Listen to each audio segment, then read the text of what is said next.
Blessed days yung lahat mga kapatid. Welcome ulit sa ating social media busulay. Salmot, salita ngayon po ay araw ng Sabado, June 14, 2025.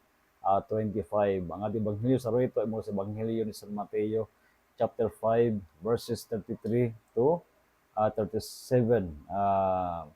Ipinapaalam ni Kristo sa ating Ebanghelyo ngayon, yung pagiging totoo kung tayo ay hinihingi ang ating pagtugon sa Kanya. Sabi rito ni Kristo, "Do not swear by your head, for you cannot make a single hair white or black. Let your yes mean yes, and your no mean no. Anything more is from the evil one."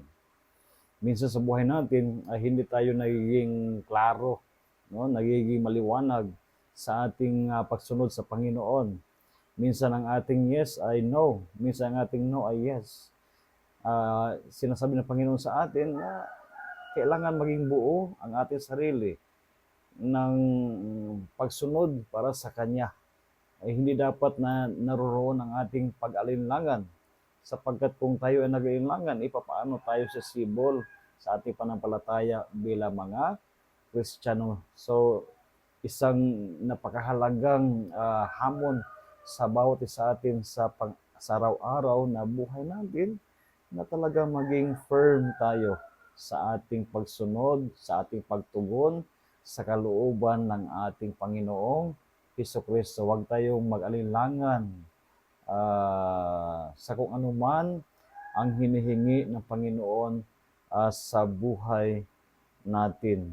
Datapwat, lagi tayong magtiwala sa Panginoon. Umasa tayo na kaanuman ang magiging pupuntahan, maging consequence ng ating mga desisyon sa buhay, ang napakahalaga ay ginawa natin ng may pananampalataya.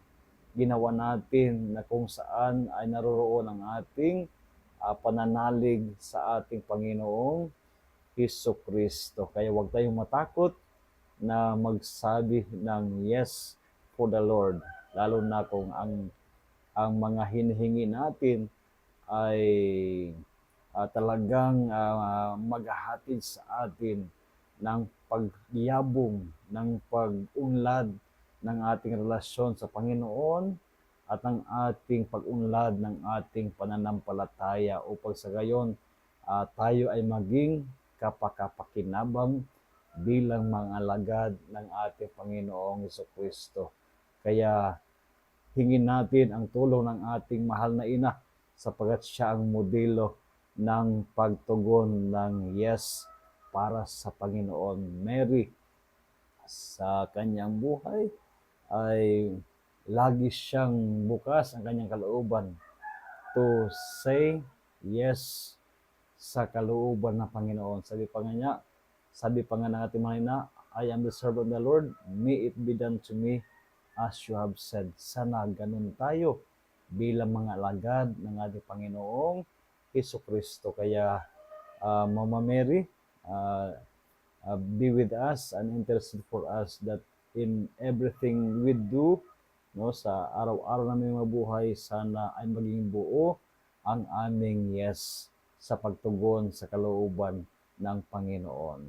So again, a blessed day sa lahat mga kapatid at naway pagpalain ko ng Panginoon sa araw na ito kasama ang inyong mga masabuhay. And of course, rest assured of my prayers for each one of you. So again, a blessed day at ingatan ko ng Panginoon kasama ang inyong mga mahal sa buhay.